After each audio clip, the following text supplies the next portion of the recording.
All right. So I wanted to do a more well set up kind of guide, but as I started compiling clips, I realized that there wasn't really a good way for me to make things as clean as I wanted, so it's going to be a little bit scuffed. It's going to be a combination of explaining things here in Practice Tool, as well as showing some clips that I have built up. I unfortunately don't have all of the clips that I'd like, so there are some things that I'm just going to have to explain and I won't really be able to show, but I tried to get some clips for as much as I could show, um, knowing that, I want people to be able to see what I'm talking about as well. Um, but pretty much the rundown is I'm going to be going through, first of all, like an explanation of each ability, kind of not not specifically what they do. I mean, you can see that on like the wiki, but more so like how you want to be using them uh, to, independently and in conjunction with one another. Then I'll talk about some additional mechanics or like tips regarding Seraphine, and then following that, talking about some general stuff like laning, skirmishing, how you want to play mid to late game, and then some like builds and rune choices, summoner spells, all of that. So we'll start off with her passive. So her passive, every basic ability or third basic ability that Seraphine casts will echo, automatically casting it a second time. So that is indicated by her little pink note here under her health bar, or you can see by the color of her abilities. They change color whenever you have the double cast. And so I'll be referring to all of these as like, double Q, double W. Um, the double two Q, will fire two Qs. Double W will do cast two Ws, and double E obviously cast twice as well. So that's like the easy part of the passive. We'll come back to like the usage of each of the abilities in the respective like double cast. But if we're just talking about the passive, what I really want to talk about is the secondary part of the passive. So whenever she casts an ability, she grants a note to herself and nearby allied champions. So these notes they last 6 seconds, and up to four of them can be on a unit at a time. So even Seraphine herself, I can only have four. You can see the four spinning around me, or it's indicated by the passive down here. If I were to spawn one ally and I casted the same amount of abilities, I can go up to 8. So for each ability cast, I will gain 1 per ally around me, and it'll be the W range is the same as where I can target people, where like it's the same distance as my W.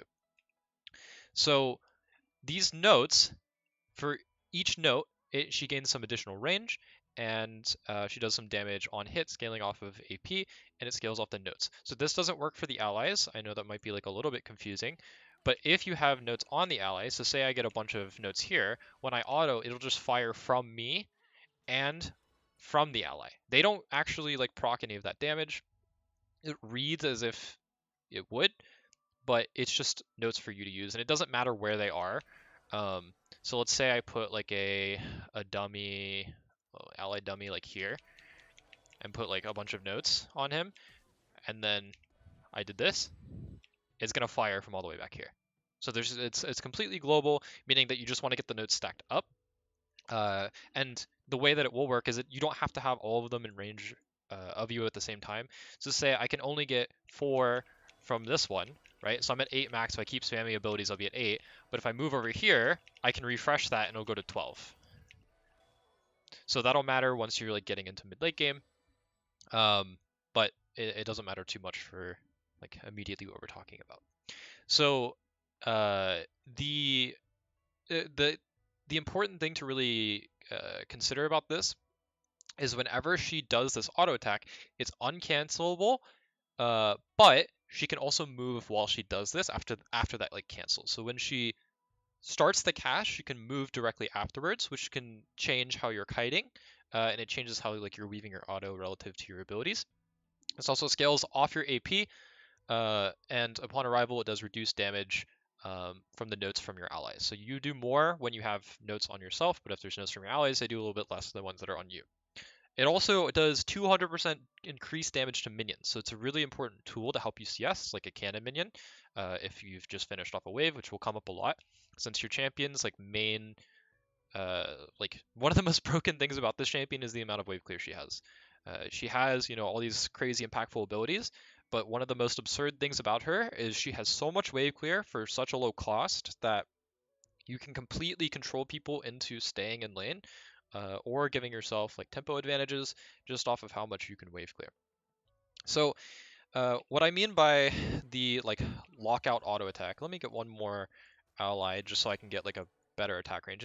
Your attack range will be indicated by this outer circle. So if I cast that, I can walk back as they continue to fire. So if I get like a bunch of allies here, um, let's get a whole team. If I have a whole team here and I'm max stacks, I can cast that walk away and in here by the end of the cast. So that's just in general how her passive works. I will show you some extreme examples of this. I have some clips here around her passive. So the way that we really want to like use her passive, specifically in the early game, is as a tool for harass. So this will be in conjunction with her other abilities, of course, but when she double casts, she's going to get 2 notes, right? So if we can use it in combination with our abilities to get like an auto plus the passive auto off, you can get like a ton of harass and a lot of damage that a lot of people don't expect. So like say for instance this Fizz, yeah, I'm just proccing Aerie right now, which Aerie is like typically the rune that you want to run on her a lot, like largely for this reason, because you can harass a lot early and it's just good with her kit in general. But so like Fizz is gonna go for this minion, IQ, and get the passive auto walk away. That's like half his HP. I mean, he took a couple autos with Aerie beforehand, but ton of damage that I just got onto him, and it's a pretty big, like it can add up over time. It's a good way to get harassed, and you can't see the passive around Seraphine right now, but I can like use it to CS there since it does a bunch of extra damage to minions. And he's going to go for another minion. I'm going to do the same thing. It's like a bread and butter. If you can get that auto off, it'll proc Aerie as well if you didn't proc it off the ability. It's just a nice way to get like easy harass that you don't have to land. And since she gets the increased range and a lot of matchups, it can give you a lot of lenience. Plus, you can move right after, so you're not really like locked into it. What that means for late game is I will show you one of the most extreme examples you'll ever see. So in this game, I'm really fed. It's the same game that we were just looking at. I got max passive procs just by spamming abilities near my ally, and I'm full build, completely like fed out of my mind. And from above Caitlyn's auto range and the tower range, I just one-shot her with passive. This is also because of my build. I have Lichbane, which we'll get into when you shouldn't build Lichbane later.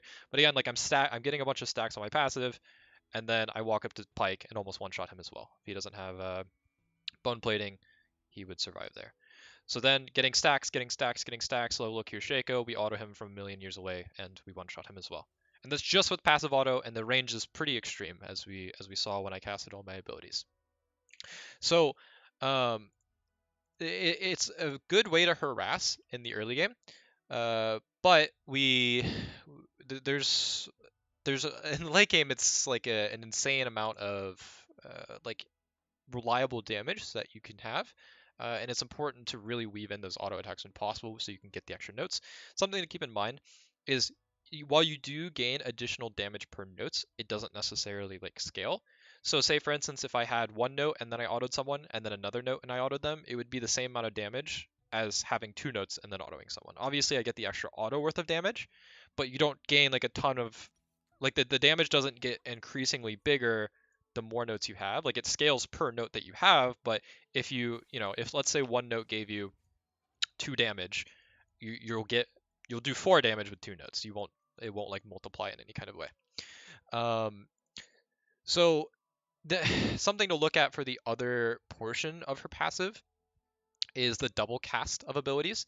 So she has a like optimal damage combo against most targets, and this will be kind of leading into her Q, which we'll get back into like a combination of her Q and her passive and why that they're connected.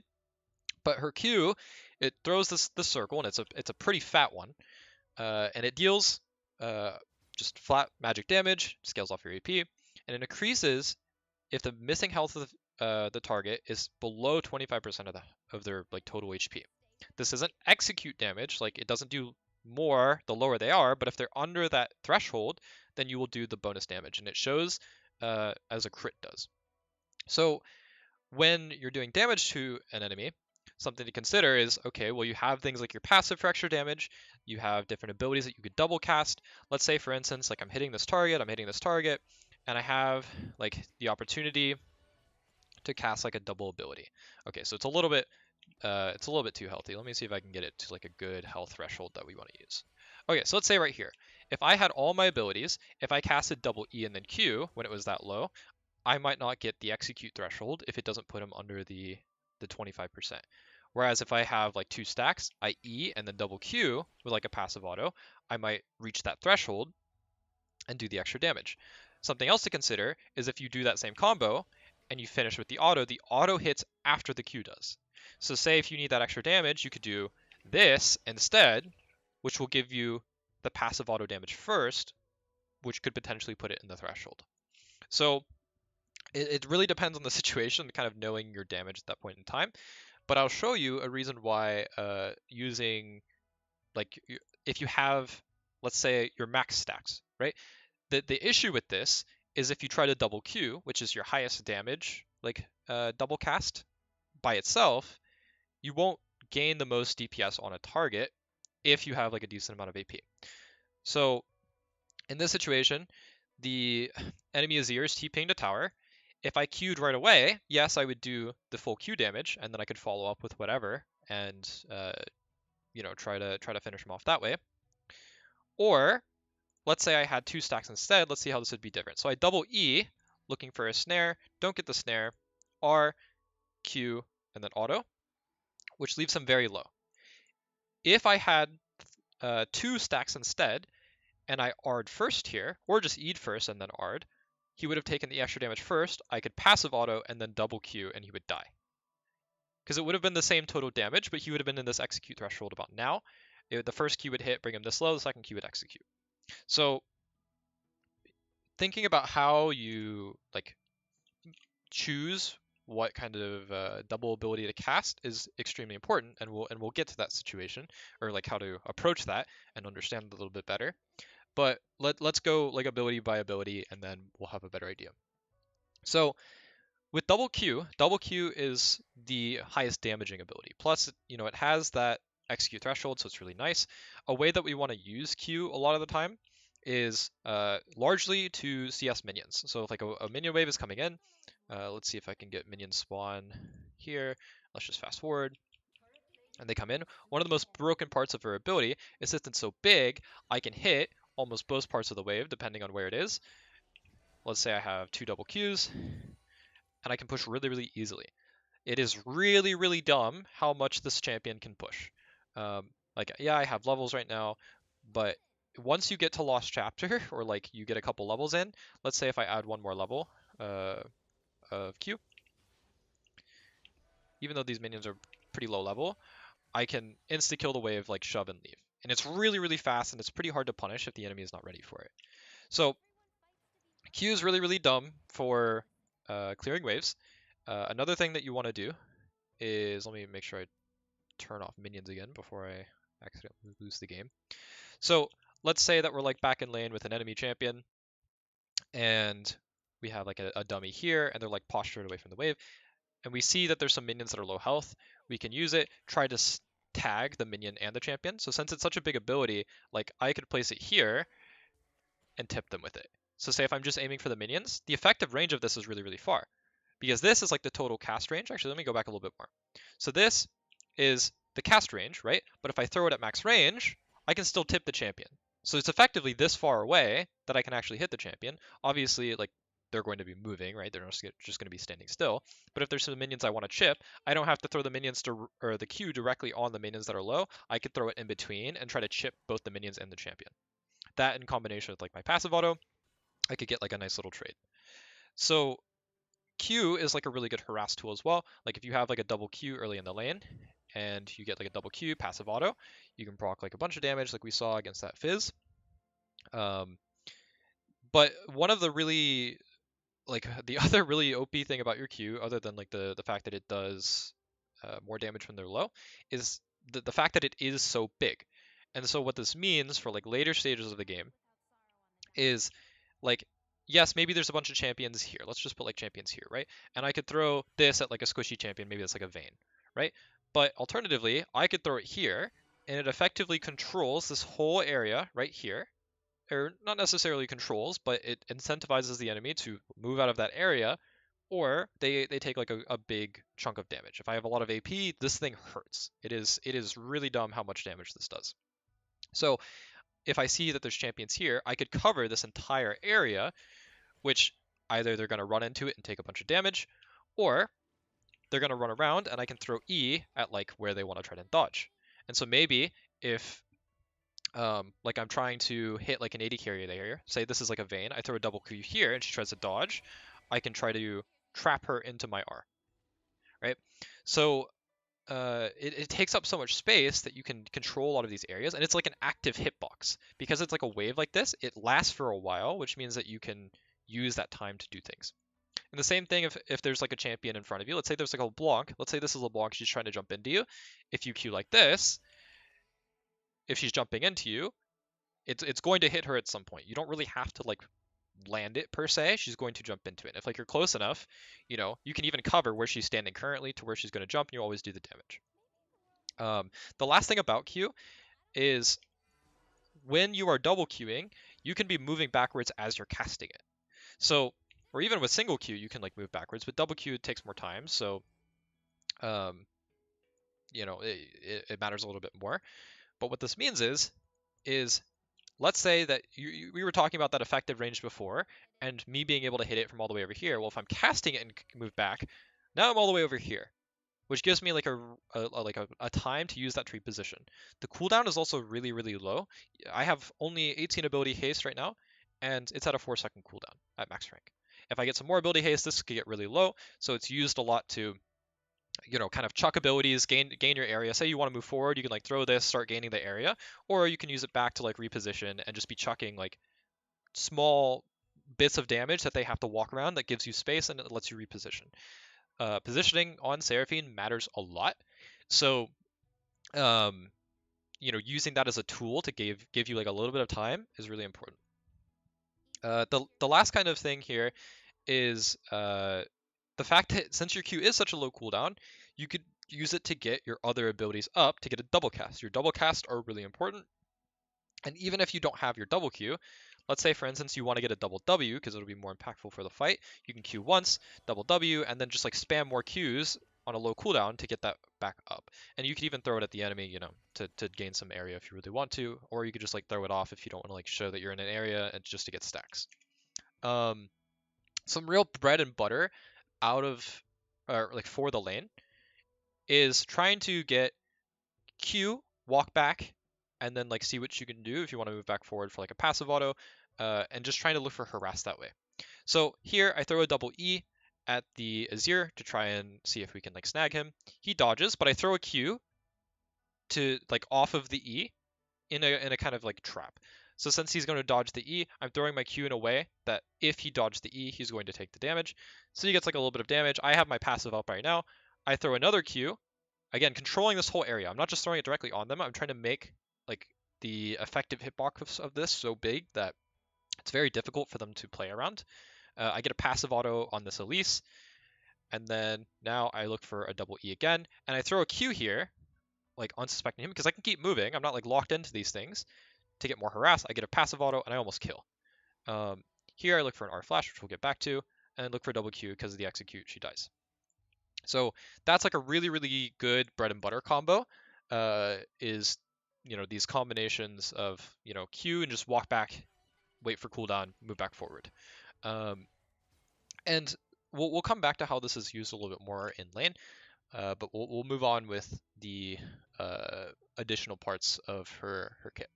So her W, she spurs her nearby ally champions in a song, granting herself 21% decaying movement speed and a 73.2 shield for 2.5 seconds. Allies granted 9% movement speed and 72. So her allies get more or less movement speed and the same shield. So if she's already shielded, then she calls her allies to join her, restoring restoring missing health to them or per ally after a 2.5-second delay. This also, it doesn't just work specifically for like herself being shielded. It also could be off of her allies that are shielded. And this is another reason that you want to take Aerie, because Aerie counts as a shield. If Aerie procs onto one of them, it'll count as the shield, and they will get the heal. Um, the important keynote for this is that it restores missing health. It does restore like a flat as well, but it's an ability that you typically want to use at the end of the fight or at the start of the fight if you want your team to run at them with like a shield and some movement speed. So the surround sound actually also amplifies a shield that's currently there. I don't know why it doesn't say that, but what this also means is stuff like barrier. It'll amplify that by like a small amount. So the something that's important to consider as well is like, say for instance in this barrier, if I were to cast barrier with the double W, it's going to also count towards that that as well. So this is one of the most broken abilities that she has, if not the most broken ability. We'll take a look at an example of this. So the enemy team is doing Baron. I have all my stacks up and all my abilities right now. I choose to wait to get near Lee Sin. He gets the shield. I cast double W, which means he's also going to get the heal. Or it's a Darius, actually. And then he restores almost half of his HP. And now I move on to the Baron, trying to spam my abilities. I see that the enemy team is still trying to engage, so I'm trying to hold back a little bit. I use double W to help my team reposition since they're not close enough to really threaten yet, and if they do, we still have the shields. And then I start casting abilities to try and get my my WW back up. Now I have a double cast again. I'm trying to analyze the situation. Okay, Gragas ults, and now I can use double W one more time to get that extra shield and restore some of that HP we were missing. Now the fight continues. I go for double Q instead because my team's healthy enough, and I can finish off with the damage on the execute on Gragas. So double W has a lot of impact in fight, but that doesn't mean we only want to use double W. There's instances for all the abilities. Here's an instance of that same matchup we were looking at before with the Fizz. In this case, I can hold my W in lane and try to look for this harass. Like if I hold double W here, if he wants to go in on me, I can use that big shield to try and mitigate a lot of the early damage and then follow up with passive autos afterwards as he tries to retreat. So I'm like walking forward with the threat of double W, but he chooses not to go in. But this matters a lot in matchups that really want to get onto. If you have like a Yasuo or a Sylas, champions that a lot of people are like, oh, they counter Seraphine, the matchup's really hard, the Yasuo can just win wall or whatever. You can bully these champions a lot in the early game just off of like your passive and holding the W and stuff like this. So here's another example of like when you want to use your double W versus a different ability. So here, W isn't up, and the enemy team engages. In this situation, if I had double W, I would probably want to go for it. But my double W is not quite up yet. It'll come up in a couple seconds, but since my abilities are such low cooldown, I opt into going for double E onto Tristana, which there happens to be another target in the way, which is like part of just how I'm positioning relative to my team.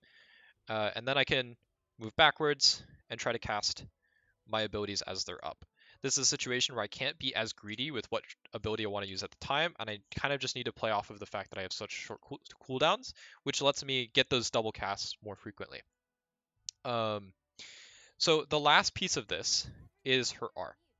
So her R, she fires, this big charm, and if it hits an enemy, it charms them for 1.25 seconds. It does damage, and if it hits an enemy or an ally, it will extend. And this can extend infinitely. If there's like a champion directly in front of you, it's not going to extend the range any more than what it was initially. But let's say that you have an ally champion here, and I hit them, it will extend onto the enemy and keep going. If I hit an ally with my ult, they gain max stacks for me to use of my passive. So this is the ability that everyone's like hates when facing Seraphine. They hate just facing the big charm and like a choke point or something like that. And you're not wrong for necessarily hating it, but a lot of Seraphines misplay this. A lot of playing the champion is patience and using her R correctly. Um, and there's a couple different things to note when we're talking about this.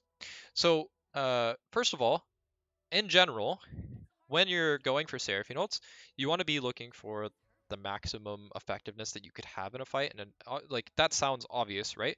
But if you see two people that are clumped together, that might instinctively put on someone's monkey brain and make them think, oh, clump, let me R, right? But your positioning might not actually warrant that to be like the best case scenario. And also the targets that you actually want to be hitting with the ultimate may not also be getting hit if you hit like two frontline champions. So, let's say that this is like Volibear and Ornn, right? But then there is like a fed Vayne that's like over here. If I just go for these two, I'm not going to hit the Vayne, and then maybe them getting charmed doesn't really do a whole lot, right? But maybe in turn, I could be looking for the Vayne and hit that person on the way, and I have to position relative to do that. What this means a lot of the time is you want to be looking for the priority target that you're trying to ult as where you're aiming your ultimate. So I could be looking at this person and thinking, oh, if I ult through this guy, and then I ult through this guy, and I ult through this guy, then I can hit the Vayne, right? But I could just be looking at the Vayne and say, okay, well, I see the champions are in front of me. Let me just go straight for the Vayne, and the people are already in the way. I know that. I'm not really so worried about hitting them and having it bounce. I'm just aiming for the Vayne, and I'm positioning myself to match up with all of those people for it to bounce through. I'm changing my positioning because it's easier to dictate than the enemies. So here's an instance of when you might want to hold your R. So the enemy team's engaging in, and this feels really awkward, and so we have to be patient about what feels like a good situation to use our R. These kinds of scenarios, there's people coming in from all different angles. You might think, oh, the priority target's MF, and some people might ult here right away. But the issue is this is really easy to dodge. There's no like other than her walking in a straight line, like yes, maybe she'll dodge into the Xin Zhao, but it's very difficult to like warrant the like how easy it is to miss her ultimate and how impactful it is. So instead, we look to reposition ourselves in a way that we can get a better ultimate. Like we're moving downwards and trying to position ourselves around the enemy team. We get some other abilities cast, and then we go for the pair instead. In this case, it turns the fight, and we're able to like cleanly get out of the situation. And there's, so being really patient with your R is something that's really, really important. Here's an instance where, as I'm playing Seraphine, there's a situation where it looks like I can almost get a really, really good R, right? So I position over here, and I see them all clumped, and I could go for R right here, right? Like I could, but the thing is like these two targets could easily run over to the right. Maybe these two people run over to the left. And even if I ult them, it's very difficult for my team to really follow up on that. They don't really have the champions or like the abilities. They're trying to finish this Baron. It's kind of difficult. So instead, I look for a double E to see if I can set that up and like reposition. The enemy team goes in, and I see now that they're engaging. What I want to do is I want to move over to the left to see if I can ult through these people onto these targets, or move down and ult them into this way. So I move over to the left, we get Everfrosted, but the enemy team just dies instead. But because I'm holding my ult, I have that capability the entire time. If I just blow it and miss it, then I'm not able to do anything with it afterwards. So having it up can often be like way more threatening than just throwing it as soon as it looks like it's a really good opportunity. This is an instance where the enemy team engages, and this isn't great timing because we will come back to this. Your R does not get canceled by CC. So if you cast it right before you're about to get CC'd, then you can use it as a form of counter engage. So if I ulted right there and I ulted these targets, they would get charmed, which gives us extra time for us to get out of the CC and disengage. But in this case, I throw it at the Elise, and the other team's threatened trying to dodge it, which gives us time to turn around the fight pretty easily. This isn't like that video isn't like an amazing example, but here's an example of using someone's CC timer to as like a chance to ult them, because a lot of people will think, oh, Seraphine's gonna be CC'd, I can just kill her. But if you cast your R, at the same time, you can pick them pretty easily. This works against a lot of different champions. If you're thinking of champions that have like a one-dimensional engage, like let's say Jarvan, right? If you see that this champion right here is Jarvan. He's trying to engage on your team, and you see him EQ, you can just R straight through him onto the Vayne that we were talking about before.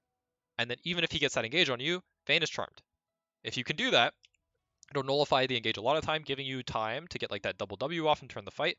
A lot of other champions to think about that are similar to this are like a Lee Sin Q if he has no ward hop. Let's see, even like a Zac, right? If Zac's R'ing or Eing into your team and you can R through him into the enemy, you can nullify a lot of the engage. There's some mid matchups where it matters as well. Say like a Talon, or not a Talon, a Sylas E. If you see Sylas Eing into you and you're like close to tower, you can charm in a tower and like double E to snare. So something to consider about your E, which I forgot to go over here, is the double E. It can, so enemies that are slowed are rooted by the E, and enemies that are immobilized are stunned. So the first E slows. Okay, so that means if I throw two E's, then they will get rooted. What doesn't count is if they're slowed and I throw two E's, they won't get stunned. Even if the first one roots, it won't count. What will count though is your charm. If you have one E and you are, this will stun them. So having like the follow-up that we were talking about before, saying like the double Q does the most damage, this will be your highest damage combo while also keeping people CC'd. If you can get the auto passive before then, that's great, but typically the Q feels more natural to throw and then just, follow up right after, trying to get everything off as cleanly as possible. This is an example of R'ing the end target, like I was talking about. So here, Vex is walking up to me and Hecarim's wanting to engage. I'm repositioning myself to R towards the Hecarim. I don't really care about the Vex. The R casts like on top of my champion, so I can use that to charm him instead and then follow up with CC. So focusing on the target that you're trying to hit at the end of the ult will help you hit a lot of your ults more often. And another thing that's really important to consider about her ultimate is that you can R flash. So it's casting it first and then flashing. You can use this to change where the R is casting, similar to like a Lux Q. What this is, like the really broken part about this is this will cast, it will always cast in the same direction, but you can change where the ult is going. So I can do this and say like, maybe I want to hit this Vayne up here, right? And the problem was before is that I'm not in position to hit that before. I could do this and hit these targets. And that is very, very hard to play around. If you're this enemy ADC and you see a Seraphine ulting like this, you're not really thinking that she's going to be ulting you. And it's very easy to redirect your own ult, giving like very little time to react. Also, R'ing forwards to give the people in front not a lot of time to react is also really strong.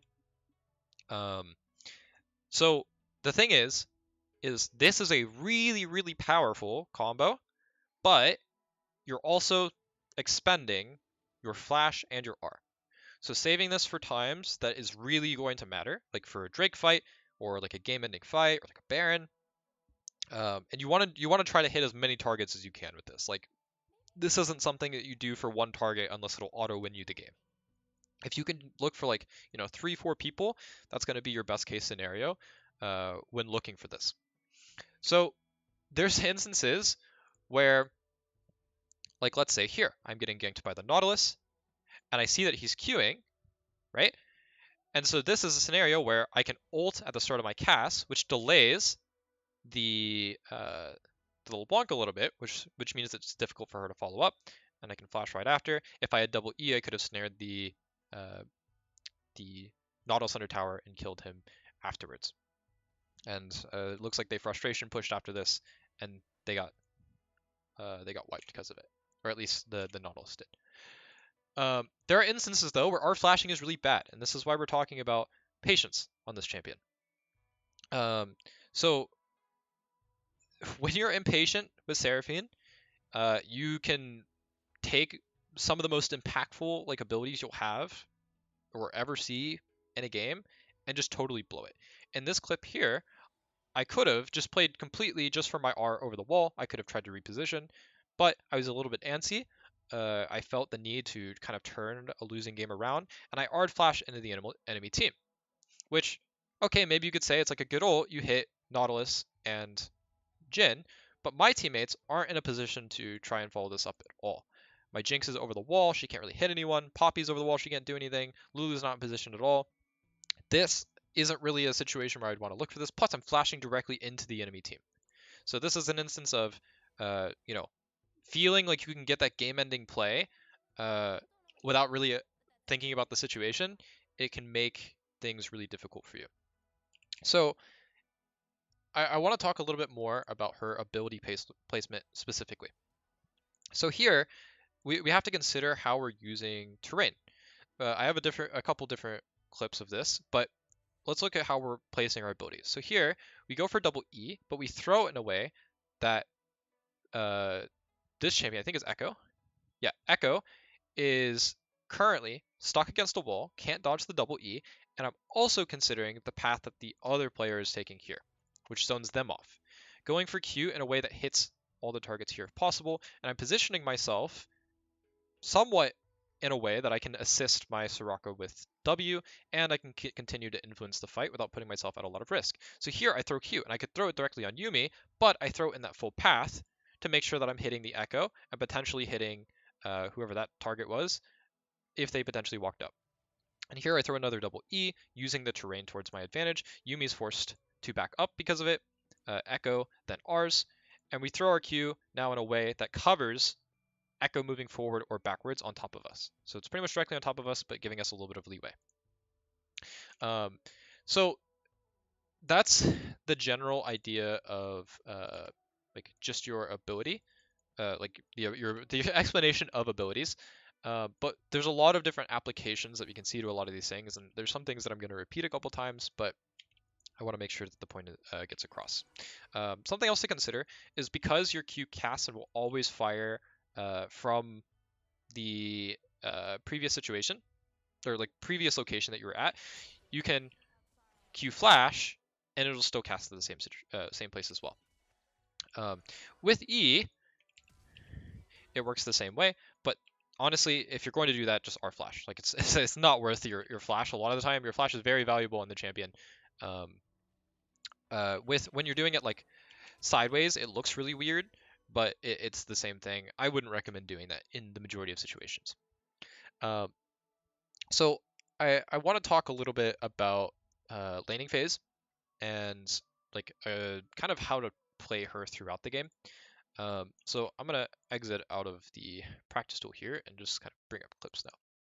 So here I'm laning versus Talon and I currently have all my abilities up. He just engaged onto me, he just used Q and W.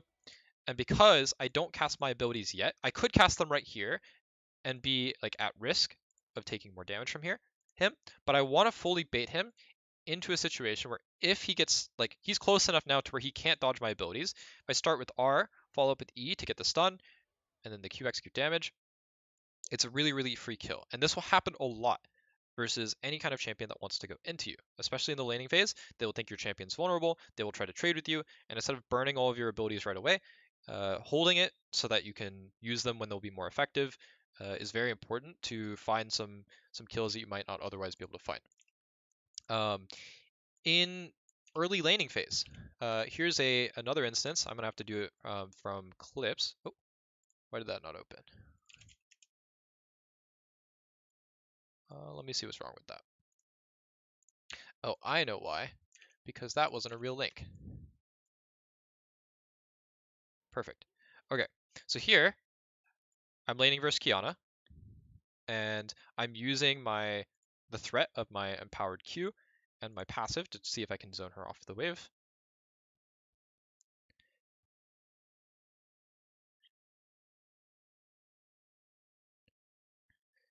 So now that I've gotten some time to go back to my minions, I want to see if she's going to move forward so I can grab any Qs on her. I get a passive auto, or not a passive auto, I get an area auto, double Q, and get my passive auto to follow, which is like a good chunk of damage. It's a little bit of a trade, but something that's very important to do with enchanters in general when you're playing them in lane. But specifically on Seraphine is you kind of have to command presence versus these champions. You can't just play the lane super passively and hope that they don't do anything to you. You have to like actually play the lane and try to trade with them and demand like respect in the lane and actually like gain your own ground so that you can actually function on these champions versus doing nothing. And so still trying to look forward, looking for like a little bit of harass, seeing if she's forced to walk up for any minions for me to Q. Uh, trying to see if I can poke her a little bit. She's not really giving it to me. Still just fishing. Wave starting to move in, and we can just zone her. Because my champion does do a lot of damage in the early game. I could throw a Q at her right now, but I do kind of want to wait and preserve my mana a little bit. Get a nice passive auto with a Q. See if I can get a little bit more. Miss the second E. Could have probably landed that, but it's okay. So I'm going to move forward with the W, see if I can get another passive auto with an area on her. Don't quite get it. Now we've crashed this wave. We could go for a back right now for a tier if we wanted to, but I have an Elise, and she wanted to fight for an early scuttle. So I believe she walks through lane here in a second, or she just did. I want to see if I can harass her at all, if I can lock her into an area with this terrain, and see if I can get the extra damage. She moves forward, seeing if I can get that passive auto on her, and just really trying to harass her a lot early, so that when she has the ability to play the lane herself, like her champion gets activated at level 3, I've already put her in the hole enough to where I can use my execute damage. And here, keep in mind, I go for this extra auto with my passive before I Q, so that I can get the additional execute damage onto her. And we're able to first blood a Kiana. So to go with this, when we're considering how we're laning, one of the biggest things that she has is her wave clear. And she also has really low cooldowns, which lets her, you know, have a lot of options while she's playing in the lane. She can play for like harass, she can play for wave clear. She can even let like waves come into her, play pretty safely, and then like find one window to just shove and get a recall, which is one of the most important things in her laning phase, is getting your recalls. So because her champion has so much wave clear, she is able to cheat a lot of things. She has so much wave clear early game, which means that you can find recalls that a lot of champions wouldn't really be able to get, and you can do it with pretty minimal response from the enemy team. So this is important to consider against champions with really low wave clear. So a champion like Vex, she does have a lot of wave clear, like with her Q, but it's on a pretty high cooldown. Like she can hit all of the minions, but it's not crazy. Other champions to consider might be a champion like Syndra or Victor, who are a little bit more dominant in lane. Those are champions that kind of want to beat your head in early game, or even a champion like Zoe, who has like a fairly decent amount of wave clear, but a lot of those champions will want to harass you. What you can do is you can trade like your champion's HP to get yourself a recall and lock the enemy champion into lane. So in this clip, I had to start E because of an invade, so I don't have the total like pushing power that I would want to. I'm just looking to see if I can get some harass, start to get the wave pushing. One of the most important things for Seraphine in lane is getting to your tier back. Tier allows you to stay in lane to win till you can get chapter. And chapter is when you're completely unlocked and you get to take over pretty much whatever lane you're in. So finding your tier back is extremely important. It's either doing it as you get enough gold for tier off of the first couple waves, or if you can get a nice pairing with like a dark seal in tier at like 750 gold. If you have futures market, which you often want to take, you can find that back a little bit earlier. If you can find those core items, it will enable your champion immensely. And since your champion has a lot of wave clear, you can do this at pretty low risk in most matchups, and it pretty much cheats you out of being forced to run TP in lane and matchups that you might want to normally. So let's say Victor, right? If Victor tries to walk forward in the early game and you're playing at like a pretty reasonable distance, he moves forward to try and harass you. You can try to Q him and the minions at like your max range and get like a fairly decent trade if he continues to move forward. If he doesn't move forward and he plays respectful of your range, then you can spam your abilities on the wave and he can't match your wave clear. And if you do this for the first couple waves, his champion will never be able to match it, and then you can get yourself a free recall. The downside to this, and it's important to consider, is the fact that you will be off the map for a certain amount of time, right? So timing this when your jungler does not need you is going to be really critical and like you not randomly losing the early game. If there's jungle matchups that don't need you at all, you can do it as early as you want. Sometimes you need to play a little bit more patient with when you're pushing, and find a better recall when your jungler no longer needs you. But in general, like there's not a whole lot of punish, especially since scuttles are lower priority now, being worth less. You can usually get a recall off super early for free and not have to TP. So in this lane, Vex is looking for abilities on me, which this is similar to Victor. Let's say Victor is like walking forward and queuing me. I could just say, fuck it, Q the wave twice, Q it again, push it in, and then yes, he's going to keep taking those health trades onto me, which kind of sucks. But this wave's going to get bigger and bigger, and he can't just keep doing that. I can trade with him like when I have the big wave if he chooses to do that. And then after 3 waves, I can just get a recall, like always. You should have enough sustain and enough wave clear to get out of those situations every single time. Even if the Victor's playing really aggressive, if you're trying to match him in aggression and focus on the wave at the same time and positioning yourself relative to that, you should be able to get a recall in most scenarios. Obviously, there's some exceptions. If you're missing your abilities, it's not going to help you. But so in this lane, I even start E. She's still throwing abilities at me, right? And that doesn't feel great. Like, yeah, it doesn't really feel amazing, but I'm not really focused on her. I'm trying to get my level 2, and I'm trying to get this wave starting to push. So I'm constantly autoing the wave, trying to get this to where the minions are in the execute threshold. She threatens to hold the wave. I move forward a little bit. I know where the enemy jungler is pathing, so I can just be a little bit careful. I can walk backwards with my Q, and then once I find a good scenario to hit the whole wave with my double Q, I can get myself a recall. And so now I can go get my tier. I burned a bunch of mana, and I can just run back into lane.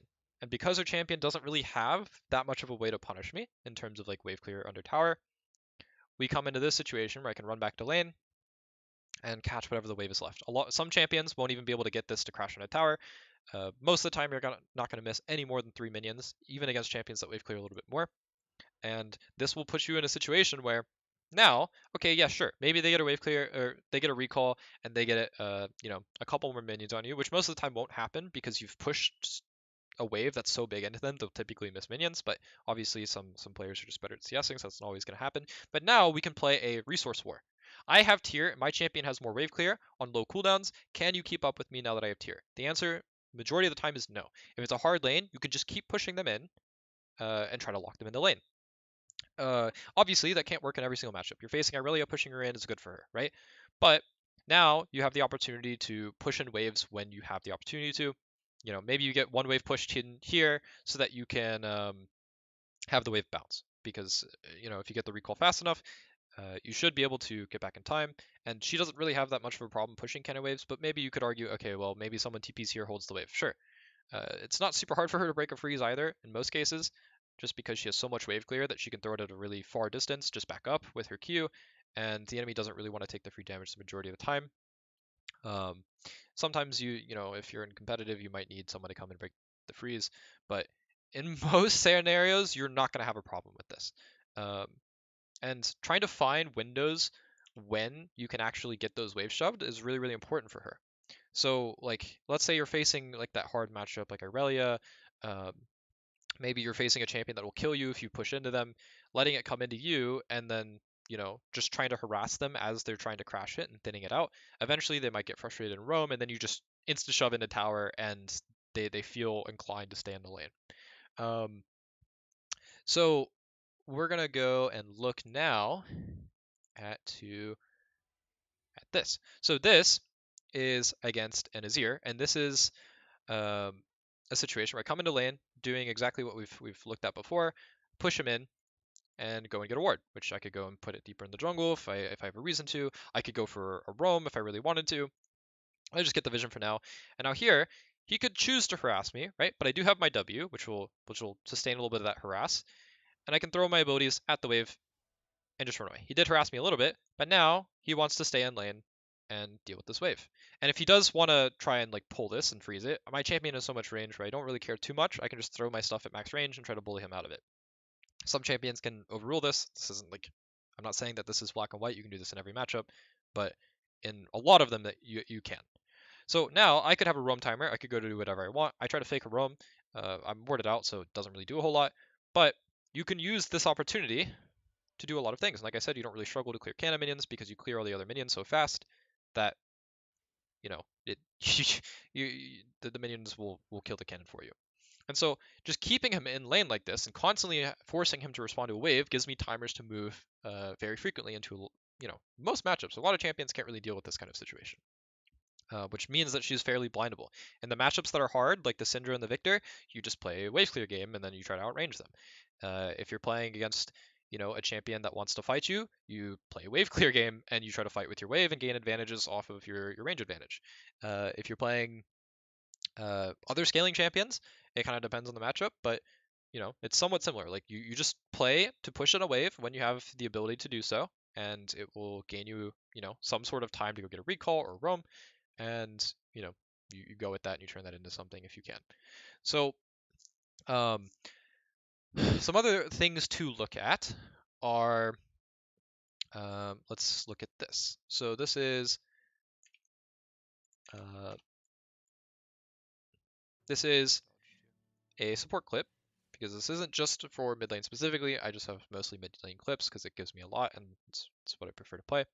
So using what we were talking about before with how big the abilities are and using terrain to our advantage, we can look to see here, Jin was casting something. I want to try and tag him with the E while he's casting. I can use the Q and turn while he's trying to dodge, covering this whole area, which lets me snag Jin. I can almost snag Lulu in this case. And now he wants his cannon minion. He wants this minion. My Q is about to be up. He walks forward for the other minion. I Q walk backwards. This is very difficult to punish. Like, what does he do here, right? Yeah, he gives up this minion who takes the damage. And this is like pretty bread and butter. You can do this in a lot of different matchups. Any champion that you outrange that doesn't have like a ton of kill threat onto you super early, you can do that same like bread and butter harass into. So with this, I want to look at this clip as well. So when we're talking about like patience with Seraphine, I know this is going like a little bit back and forth, but I'm trying to cipher through my clips and make sure I get over everything. This is another situation like that bot play where it doesn't feel good to try and R any situation here. Like I double W to keep my jungler alive and healthy. Now that I see that they've committed, I can go for my R, which lets the play be a lot smoother. Um, and this is another scenario too where I have 2 stacks and I want to Q or I eat at the start, which lets my other 2 more useful abilities at level 9 to be able to be used on a double. I could either double W to heal this guy, or I could double Q, which is more damage. Double E in general is probably the most useless out of the group. It has its times, uh, but it's very uncommon that you really want to be using your double E outside of fishing for stuff when there's nothing else for you to do. Uh, so I want to use it to gain an extra stack of my passive to get the double. Um, so with this, if we take a look at that E, now that we're talking about it, we can see. So this is a situation where we have all of our abilities up. And so if you're talking about just doing the maximum damage combo, we would want to have 2 stacks here so that we can R into E into a double Q, right? But we have all of our stacks up, and so we are at the start looking at the back target, right? And so we could choose whatever we want to do after this, and I opt into the E to go for the stun instead of going for the double Q, because currently none of them are that low, right? And I could double W, but the person that I want to double W is not even close. And I know that since we have enough people here, we should be able to wipe them if we get the stun onto most of them, which we are able to follow up with. Pretty clean, easy fight, right? So when we're thinking about like which ability that we want to use in each kind of given scenario, that is like part of the more complex situations of like or thing to think about when you're playing Seraphine.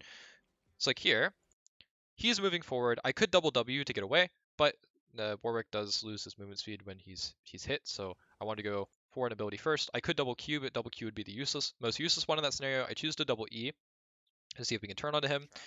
And then now I'm just recasting my ability as much as possible to try and get my next set of double abilities up. Double W wouldn't change too much right now, and I now follow up with R when they're committed and within terrain. And so I could double Q or I could double E. But in this scenario, there's a lot of people on top of each other. We have people here already. We can follow up and we can kill them pretty easily. Um, so champions that want to commit are usually like what people think counter Seraphine. It's like, oh, if we just jump on Seraphine and kill her, then we win.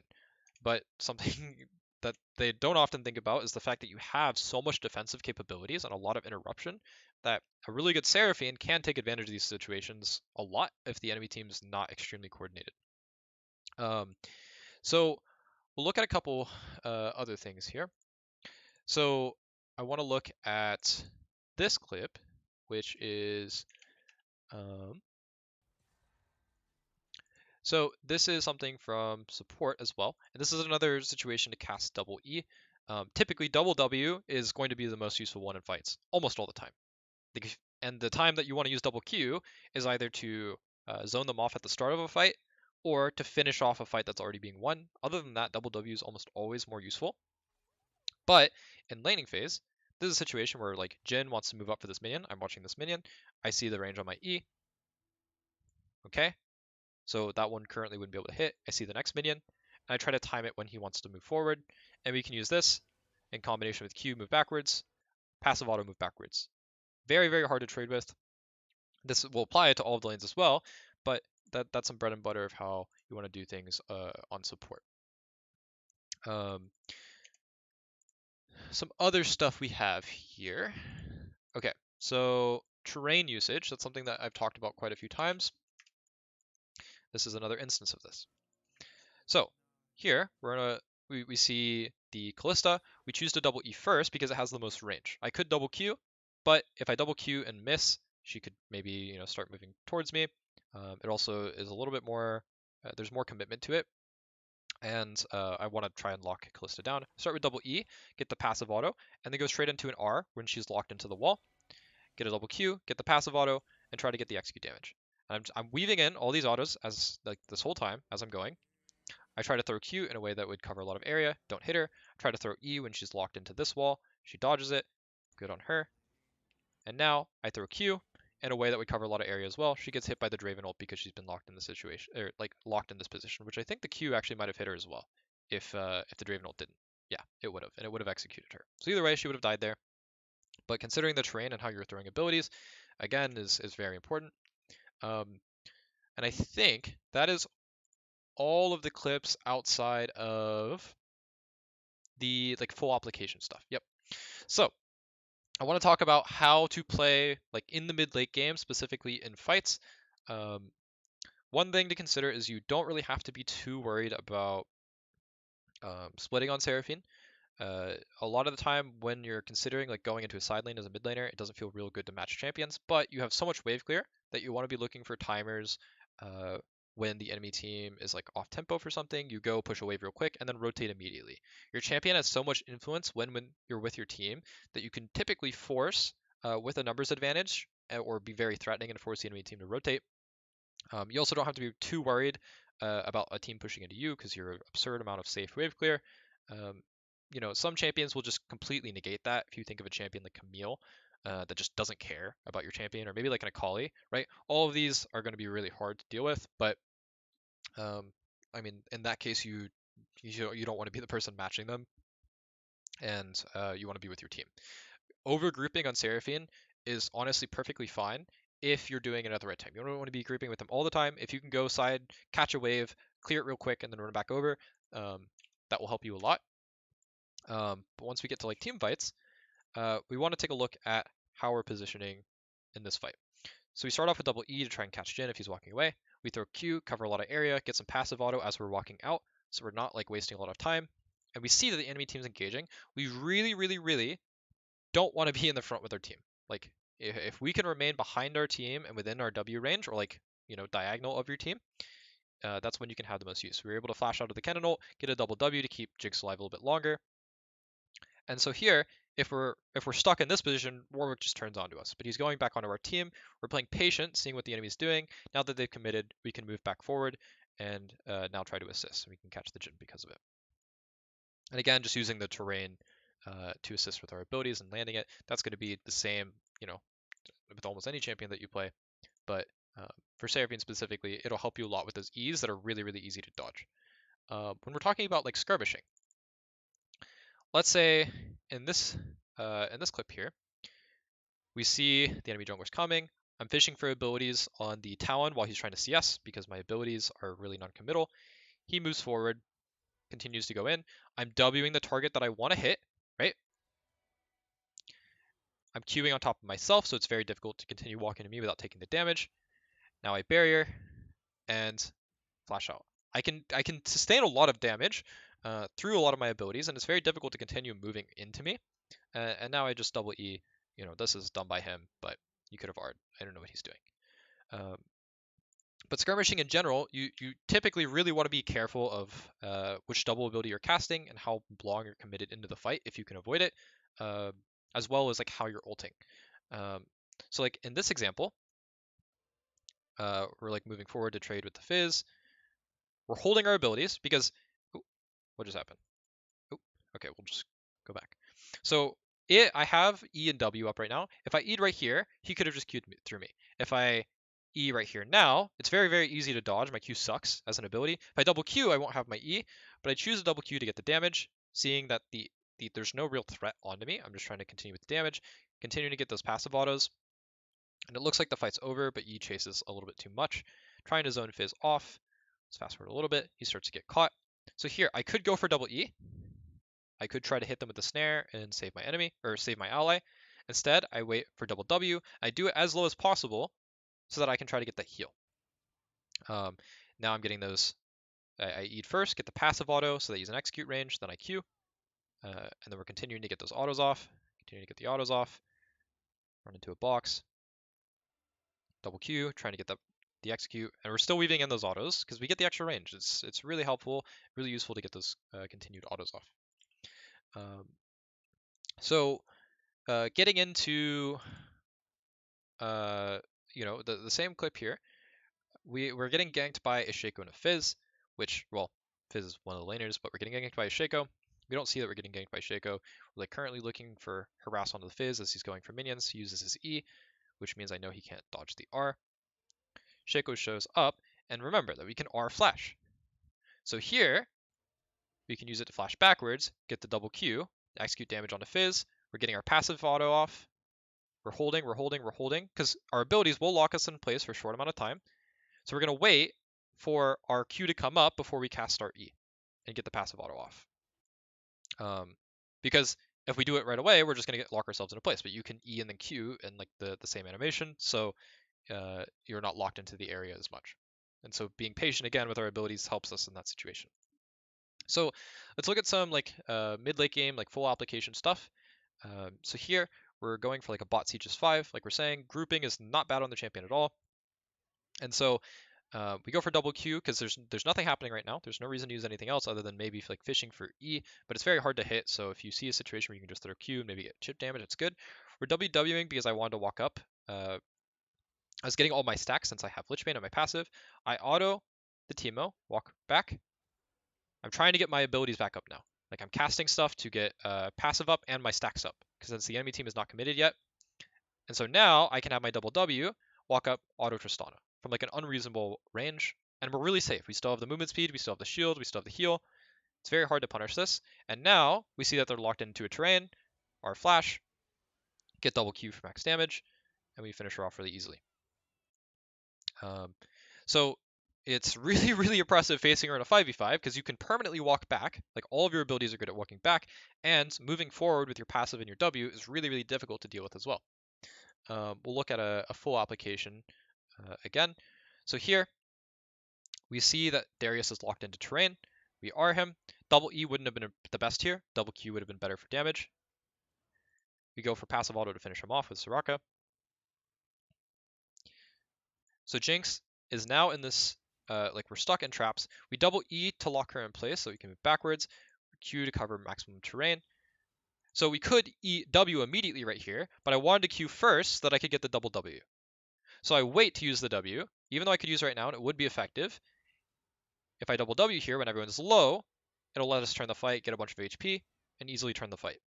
So being patient with ability and considering which ones are coming up next is able to turn the fight. And one last clip here, and then we'll talk about some of the runes and summoner spells. So this is another like full application. This is a longer clip. This is another instance where we're sieging bot. So this is a first person perspective, which is really nice. Double W, walk up, get passive auto. Very hard to punish as long as I'm watching what the enemy team's doing. Getting my passive stacked by spamming my abilities since they're very low cooldown. Q is going to be the best for this. Throwing Q to try and fish. Now I see that the enemy team's not super committed. I can Q, walk backwards, proc double W, and get another passive auto. And double W, remember, is going to be the most useful. We're spamming our abilities, trying to look for instances where we can fish on people, throwing more passive abilities, getting passive auto off, and we're just continuing to just play back and forth, just like bob and weave, getting these abilities back, playing our range, because our range is ridiculous, and it's very, very difficult to play against this. Like when you hit your items, it is very, very hard to play against. And so we're just going to keep double Wing as much as we can, playing off the cooldown. We want to see if we can find those things, find those stuff. Those two are getting a little bit overzealous, and we're just going to punish them for it. But double W, like bob and weaving and just playing off of your range and moving forward with your W, moving in and out as you get those Qs and those autos off, is really, really effective. So that is the general idea of how you want to play her. There obviously could be more specific, but I don't have all the clips I had for laning, unfortunately. But I do want to talk about items, runes, summoner spells, and so on. So obviously you want Flash. There's no reason not to take Flash. Flash is insane on her, and she's squishy mobile champion. You're going to need it. And as far as secondary rune goes, or summoner spell, for me, the two best options for mid and AD carry are always going to be TP or barrier. So barrier gives you the shield to proc double W, and it keeps you extremely safe for when the enemy team, the only way to deal with your champion is diving onto you and bursting you, which your champion has a lot of ways to survive that burst if you have enough time. Barrier buys you that time on a low cooldown. And you don't really get punished for not taking TP in most matchups because you can just cheat yourself a recall, like almost whenever you want, as long as you have the mana for it and you're not at risk of dying, you can cheat yourself a recall with instant wave clear. So the instances where you take TP are when you know the matchups are going to be very hard. So maybe you're facing a Syndra, right? And you're a little bit worried that she is going to bully you out of lane, and maybe you're not confident in it. Barrier is not going to change too much in that matchup, at least in the 1v1. So maybe you want to run TP. I personally don't believe that you need TP in the large majority of matchups. I believe very confidently in barrier, but as you get higher elo and you're facing better laners, and maybe you're not as confident in landing your abilities, or maybe they know how to play against your champion more, TP might be more warranted. As far as runes go, let's find the rune tab. Let's just look at this. So this blue page is just the best. You're not going to be wanting anything else in the blue page. Maybe you could make an argument for absolute focus, but the thing is Transcendence is so good with your W. Getting that extra cooldown is really, really important for her W since it's such a high cooldown early. It feels really good to be able to proc this multiple times in a fight. As you saw how important double W is, the extra AP doesn't really change too much. In terms of your keystone, I already explained why I like Aerie. Gives you a lot of harass in the early game. Comet is okay. Yes, you can get extra damage, but I personally don't think that's why you're picking the champion, to do extra damage. Phase Rush, I personally don't use it at all, but I know some decent Seraphine players take it into matchups like Yone, which is one of her hardest matchups, where she can proc it, run away, and get out of the very, very difficult trades. You can maybe justify it for Irelia as well. And then secondary page is where you can get a little bit creative. I personally don't think you should take anything in Red Tree or Precision. In Resolve, Revitalize is the only reason why you take Resolve. You can kind of run the other ones as you see fit, but I don't really think the green page is the best. I think that running Inspiration is the best. There's a couple of different things you can do here. You could take Cosmic, you could take Futures, and Footwear, or Perfect Timing. I personally always go this every game, or almost every game, because your champion really, really wants your key items in order to operate. So I like having the free boots. You don't really need the boots too much in the early game. And it feels really nice to have the extra movement speed. You could run Stopwatch. I personally don't feel like you need it, especially if you're running barrier, it's very difficult for you to kill your champion, or like for the enemy team to kill your champion if you're being respectful. Um, and then there's Futures Market, which Futures Market lets you cheat all of those items that you really want. You want your tier back, you want your tier plus Dark Seal back. You want to get your Lost Chapter really early. You want to get your Mythic really early. This is really good, especially because of how much you're able to recall. You can really abuse this. Um, Biscuits is something that I used to take more, but I stopped taking recently. Uh, I think it's only super necessary in matchups that are very difficult. Like you're facing like that Victor or that Syndra, or maybe you're facing like a LeBlanc that you're going to be health trading a lot in order to like gain your stance in the lane. Biscuits is sometimes appropriate. Like maybe you want Biscuits and Barrier versus LeBlanc because TP is not going to give you that extra survivability, and this will let you get that extra clear because you've been like fighting the LeBlanc so much with your abilities that you need that like last burst of mana to get yourself that recall that you need to survive the lane. I never run Cosmic Insight, but it's good on like support. If you're running support, Guardian's okay too. I don't think you need Guardian most of the time. Um, I always go ability haste, adaptive force, and then you can take whatever this of these makes the most sense. Health is really good, scale's the best right now, but sometimes you're facing something that like a double AP jungle mid or something, and that'll feel the best.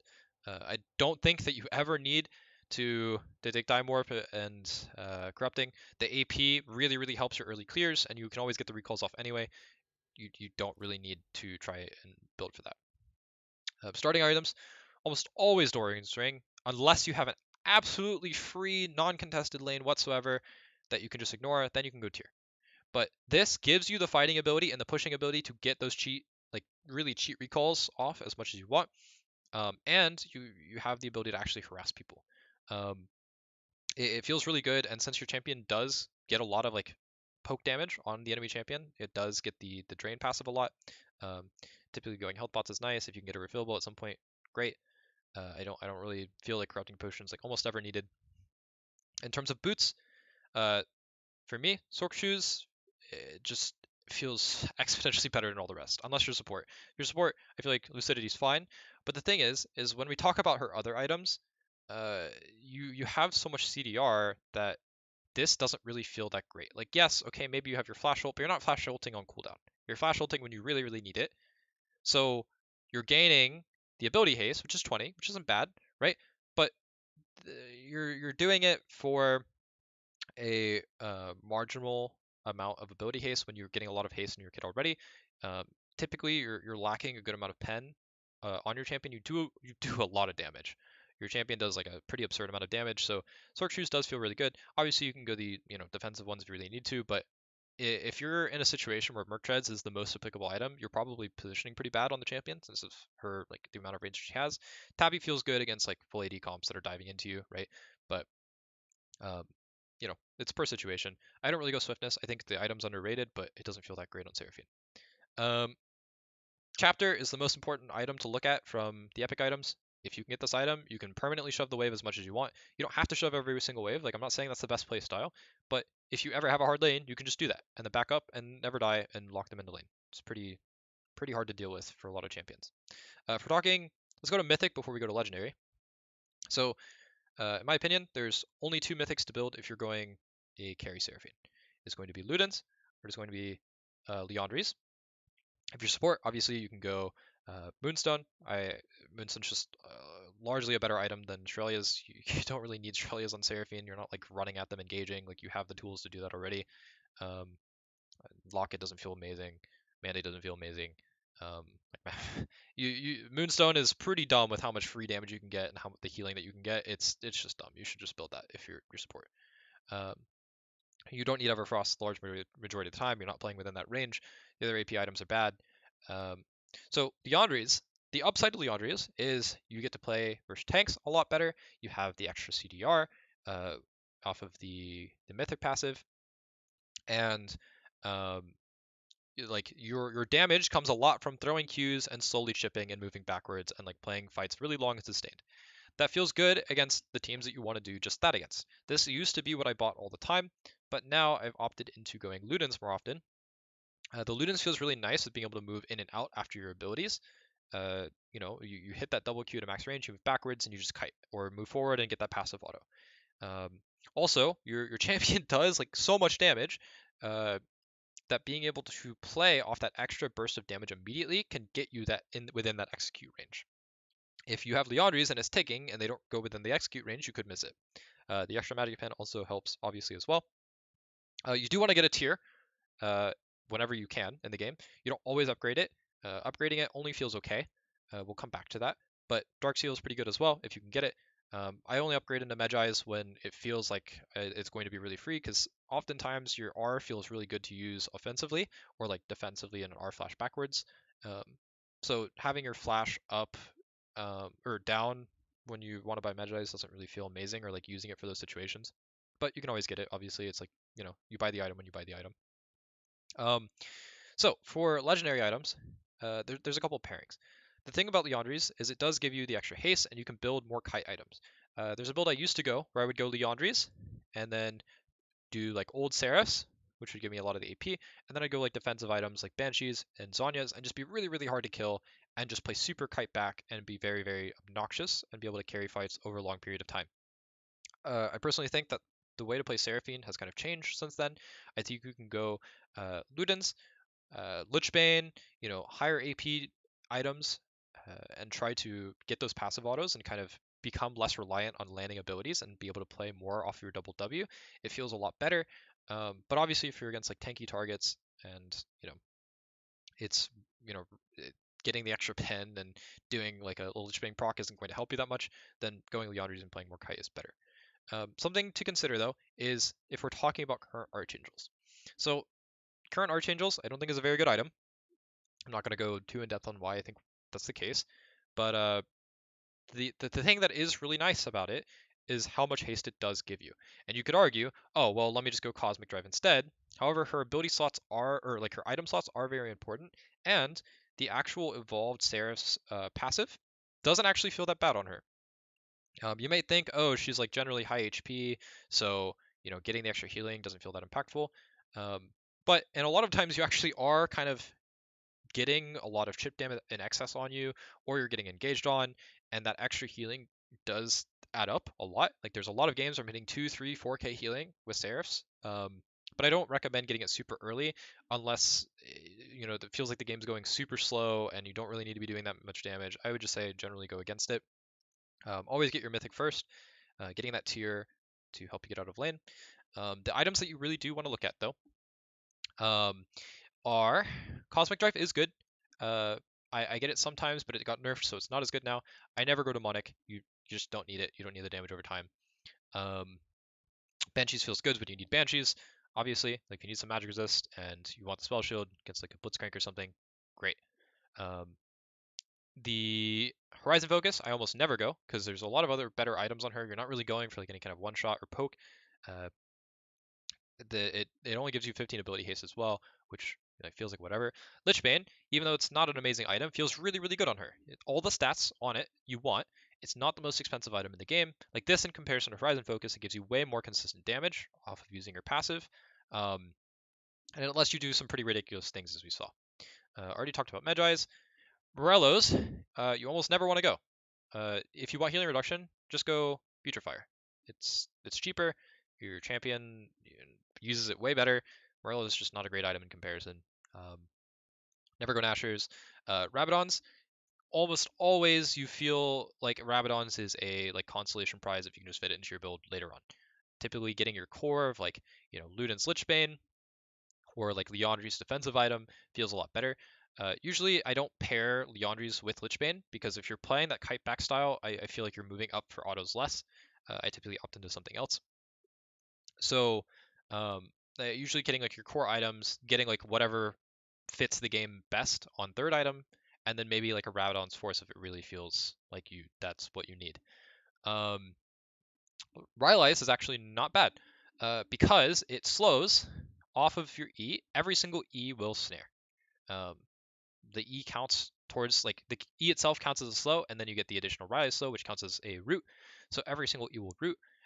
It feels really nice against teams that like are fairly immobile that want to walk at you. There's champions like Xin Zhao or like a set. You get the extra HP, which gives you that extra survivability. Has like a decent amount of AP. It's not super expensive. It's like a nice third item. Never go Shatter Flame. You're not there to do damage. Like you're there for your utility. You typically want either survivability or ability haste. Like pure damage is not that useful on her. Void Staff only feels really okay if you have a ton of AP already. Again, you're not really there to do that much damage. Getting the ability haste to get your double Ws off and like get your abilities constantly casted feels really good, or survivability to continue doing the same thing. Zhonya's is going to be the same but reverse on Banshees. But when we're talking about support, there's items like Ardent Sensor, Putrefier, you know, whatever. Where is the item? Staff. Obviously, they all feel good. Redemption feels good. Just do it based on the game. Something to consider though is when you're mid lane or AD carry, a lot of people ask like, oh, can I just build support? Generally, your champion does so much supportive capabilities if you have AP already. Like you don't really gain that much of a difference in terms of like heals. Yes, you have Moonstone so you can heal, but you also just don't do damage then, and your W is going to heal an insane amount anyway because it's off missing health. I personally think if you're in the carry role, you should be building for carry unless your team has so much damage that you just don't need econ and you can give all your econ to everyone else and buy support items. Um, so I wouldn't recommend that. And I think that's mostly it. I obviously like this is like a lot of my opinion on the champion, my experience playing the champion. I've played her almost since release. I've always had very high win rates on her and masters and above. Um, I think the usefulness for the champion is her flexibility. You can pick her mid or bot into so many matchups, and she can fit in with so many comps. Like if you want to move backwards, you can pick Seraphine. You want to go forward, you can pick Seraphine. And a lot of her hard matchups, you can just choose to wave clear. And it's really, really difficult to punish unless you have like an absurd amount of dive.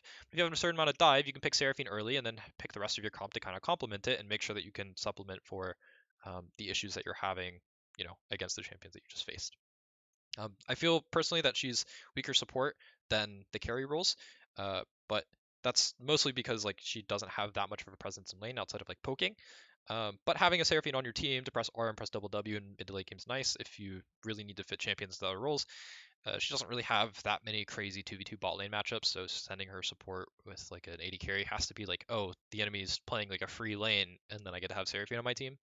Um, but there's a couple combos that are nice, like Misfortune, where you can press E and get the root and combo ults.